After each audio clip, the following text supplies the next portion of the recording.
காலை வணக்கம் மக்களே. வெயிட் 55.6 அப்படியே மெயின்டைன் ஆகுது. இந்த சீரீஸ் என்ன பார்க்க போகிறோன்னா, தாடி பாலாஜி மாதிரி இருக்கேன்னா எப்படி வந்து டேனியல் பாலாஜியை என் உடம்பை மாற்ற போகிறேன். காலையில் எழுந்திரிச்சு 10K ஸ்டெப்பை கம்ப்ளீட் பண்ணியாச்சு. என்னடா ஒரு வாரம் வீடியோ வரலன்னு நீங்கள் யோசிப்பீங்க.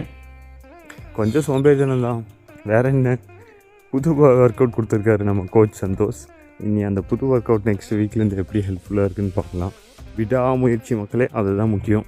க்ரீன் டீ ஒன்று முடிச்சுட்டு ப்ரீ ஒர்க் அவுட்டுக்கு ஸ்வீட் பொட்டேட்டோவும் கொய்யாக்காவும் லைட்டாக எடுத்துகிட்டு ப்ரோட்டீன் ஷேக்கை ஒன்று உள்ள விட்டாச்சு. அப்புறம் பிரேக்ஃபாஸ்ட்டுக்கு ஆஸ் யூஸ்வல் நம்ம பச்சைப்பயிரையும் வெஜிடபிள்ஸையும் வதக்கி எடுத்து ஹெவியாக ஒரு ஷேக்கு வெயிட் கெயினுக்கு. அப்புறம் as usual chicken, vegetables, rice, curd, ப்ரெட்டை உள்ள அமுக்கியாச்சு. மதியம் லைக் படத்துக்கு போயிருந்தோம், சூப்பராக இருந்துச்சு. நம்ம சீமான ஸ்டேஜில் பேசுகிற தூக்கி படமாக எடுத்து வச்சுருக்கானுங்க. ஈவினிங் வந்துட்டு சோயா, ரைஸு, கர்டு, அதே மீன். இக்கிகே புக்கு வாங்கியிருக்கேன், படித்து பார்த்து ஏதாச்சும் யூஸ்ஃபுல்லாக இருந்துச்சுன்னா வீடியோவில் ஷேர் பண்ணுறேன். இதோட இந்த vlog முடிச்சு. டாடா பாய்.